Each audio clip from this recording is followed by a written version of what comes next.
দেখেছো আমি চাইলেই কৈফত। আচ্ছা ঠিক আছে, দাঁড়াও দাঁড়াও দিচ্ছি। না আচ্ছা আচ্ছা ঠিক আছে, যাও যাও তুমি এবার হাত পাটা ধুয়ে আসো, হাত পায়ে ধুলে ভর্তি, আমি খাবার ভাবছি।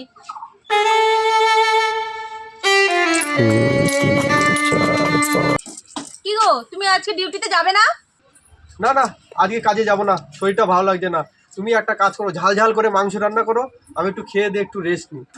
ঠিক আছে তাহলে 500 টাকা দাও, ঘরে তেল নুন পেঁয়াজ আদা রসুন কিছু নেই, ওইগুলো দোকান থেকে গিয়ে নিয়ে আসি। কি বললে তুমি?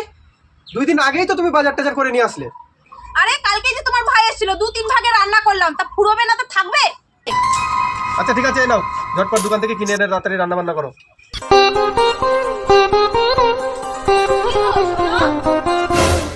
কি গো তুমি কাজে যাওয়ার সময় পিছন থেকে ডাক দিলে?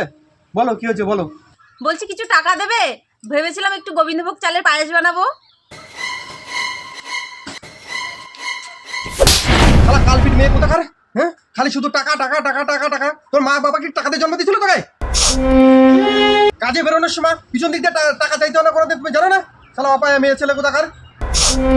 সরি স্বামী। অসভ্য ছোট লোক মেয়ে ছেলে কোথাকার, কিছু বোঝে না সুঝে না, যত ব্যবসার দিক দিয়ে সেই পিছন দিকে খালি রাখবে।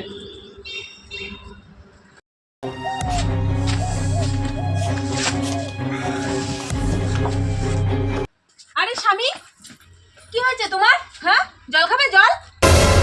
ধুরা শালি, তাহলে অসভ্য মেয়ে ছেলে কোথাকার। তোর মুখ পিছন দিক দিয়ে আজকে ডেকে গেছিস বলে তোর জন্য আজকে ব্যবসায় আমি 10,000 টাকা লস খেয়েছি। টাকা নেবে টাকা, হ্যাঁ? শালা অলক্ষী মেয়ে ছেলে কোথাকারে, আজকে আমি ব্যবসায় গিয়ে 50,000 টাকা লস খেয়েছি, তুই আজকে পিছন থেকে ডেকেছিস বলে। অপায়া কোথাকারে, অলক্ষী মেয়ে ছেলে। এনো স্বামী, এখানে 1 লাখ টাকা আছে, তুমি নতুন করে আবার ব্যবসা শুরু করো। আরে আরে তুমি এতগুলো টাকা কোথায় পেলে? এই 2 বছর ধরে তোমার থেকে যা টাকা নিয়েছি আমি সব আমার ভান্ডারে গুছিয়ে রেখে দিয়েছি, কোনোদিন সুযোগ হয়নি দেওয়ার, আজকে তাই সুযোগ হয়েছে। এই নাও তুমি নাও, নতুন করে আবার ব্যবসা শুরু করো। হ্যাঁ স্বামী, ব্যবসা মানেই লাভ লসের খেলা, এর জন্য কখনো বাড়ির বউয়েরা অপয়া হয় না। আমরা 2 বছর ধরে সংসার করছি, তোমার কি কখনো মনে হয়েছে যে আমি অপয়া, আমি অলক্ষী, আমি হতচ্ছাড়ি? আজকে তোমার জন্মদিন ছিল, তাই ভেবেছিলাম একটু গোবিন্দভোগ চালের পায়েস করে খাওয়াবো। বন্ধুরা, বাড়ির বউ হলো ঘরের লক্ষ্মী, সুতরাং লক্ষ্মী যেখানে, লক্ষ্মীর ভান্ডার তো সেখানে থাকবেই। তাই ঘরের লক্ষ্মীকে কখনোই অবহেলা নয়। ধন্যবাদ।